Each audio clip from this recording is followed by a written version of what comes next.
What is going on, sports card fiends? Hopefully you guys are having a wonderful day, and today we're here with a video on what happens when the supply dries up.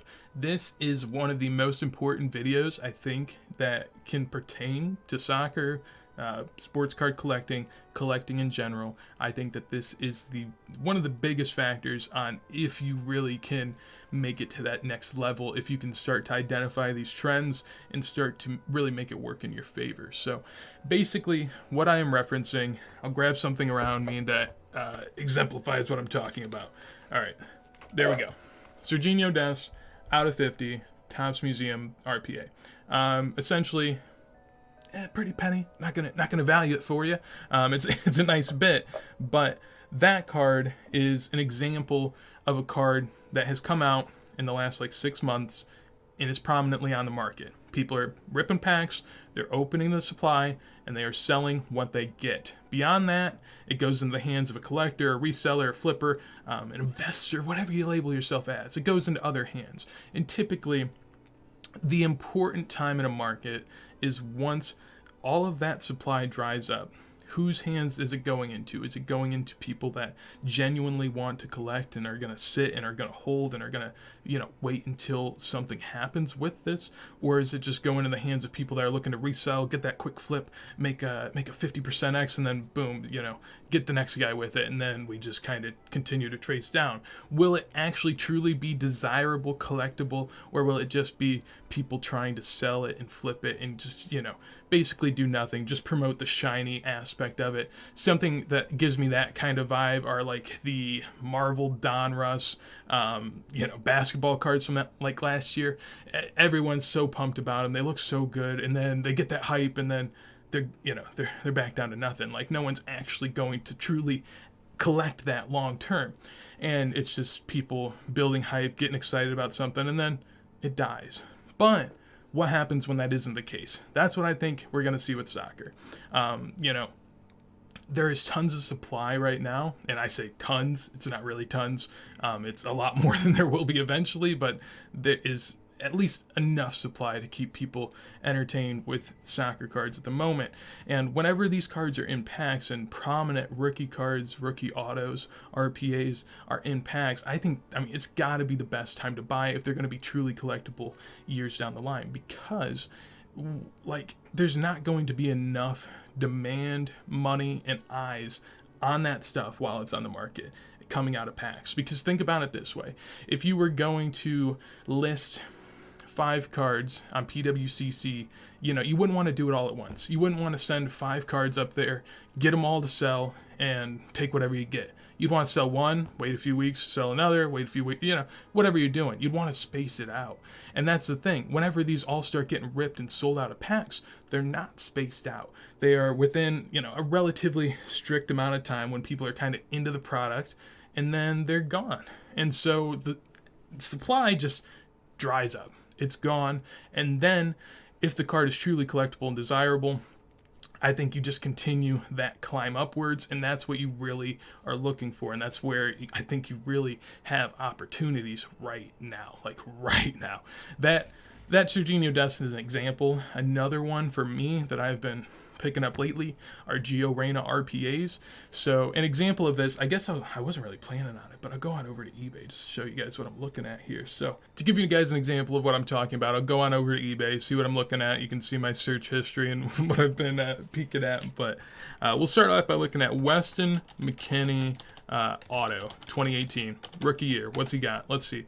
Boop. All right, so there, first one, auto, just optic, hollow, already over $200. That one, we'll see what it goes for. That out of 10, that'll be fun. But as far as the sold listings, let's take a look here. All right, I mean, goodness. Oh my goodness. All right, so this is actually a really fun story. Not for me, but for you guys. I actually had this card. I had purchased not this exact card. I don't, number-wise, it doesn't check out, I don't believe. Yeah, I checked that before. But I purchased an out of 25 Weston McKennie auto, that same card, raw for $30 last year. $30. It's probably worth $1,000 now, because it might have been a 10. I didn't really even check back then too much. I didn't really care. I was just happy to have it and sold it for a good profit, was happy, but nowhere near what they are now. So this is an example of what I'm talking about. Weston McKennie auto is, coveted, loved, collectible at this point. People want it going forward. We'll see if that demand stays. Who knows? But right now, if that was raw, probably 1,500. That's what I would estimate. But yeah, a lot of money. Now, if we go with someone like Giovanni Reyna, Topps Museum, I'm just saying, I'm buying this. I can almost guarantee you whenever you see this sale, this will be mine. This is in a day and 5 hours. This video will be up after.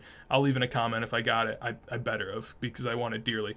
But basically, I'm expecting this to go for like 600-ish. But even before that, I got an out of 24 RPA. One like this. This is an out of 50 that's listed for a lot more, but there was an out of 24, same card essentially, for like 500.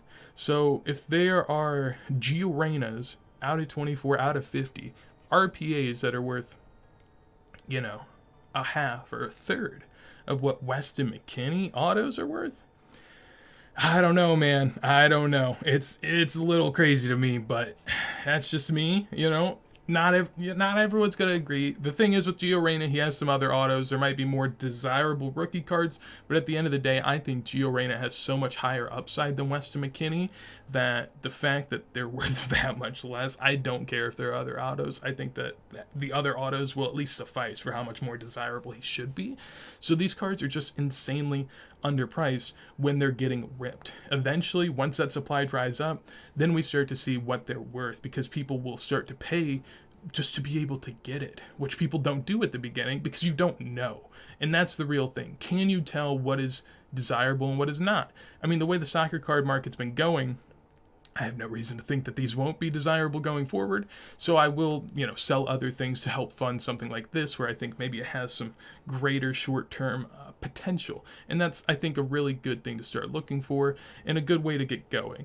An example of kind of where I learned this and how it helped kind of define itself into me was through FIFA Ultimate Team, just trading card flipping. And I think that's kind of an untalked about aspect of modern sports cards and card flipping and whatnot, is just that a lot of people have been playing FIFA, NBA, Madden, whatever, and I think they start to really enjoy the flipping and the owning of cards and all this type of stuff. So I think it really plays in.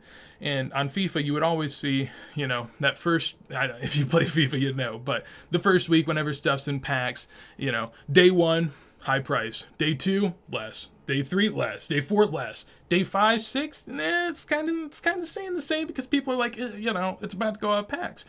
Day 7, day 8, slowly starts to drift back up. If it's truly desirable, continues for a long time. And I mean, FIFA's a little different. Obviously, there are other attributes of the market. If it's like a really expensive card, it typically then trends down because there are going to be other better cards. But if it's like a card that's like good SBC fodder, which is kind of how I view regular cards, not as SBC fodder, but in terms of like cards that once they're bought, they're almost gone to an extent. Like there's a certain % chance every time a card's bought that it is finding its end destination where someone's just holding it and keeping it. A lot like what an SBC would do with your card. So I just think over time, that's going to slowly drift up, and if it's truly desirable, it'll happen a lot quicker. So I think that is something you have to be looking out for, and this is why buying wax before it goes out of print or cards before they are almost done being taken out of packs is the way to go if you can find spots that you definitely like what you are seeing. So hopefully you guys enjoyed this video. If you did, make sure to leave a like. Anything you want to tell me, any other attributes of this type of card prospecting, let me know down below. Has it worked for you? Do you use the same type of stuff? Would love to hear, because I think that this is definitely a way to kind of just get people, to maybe get better at seeing what's going to happen in the future. Just think a little bit more proactively in terms of what you're buying, when it's leaving the market. And if you can do that, and if you add up all the little other attributes of things that you like and add them together, I think it's hard to fail. So hopefully you guys enjoyed. If you did, make sure to leave a like. Anything you want to tell me, let me know in a comment down below, like I just said. And on top of that, if you want to see more videos like this as soon as I go live, make sure to subscribe. And with that said, hopefully you guys have a wonderful day, and peace.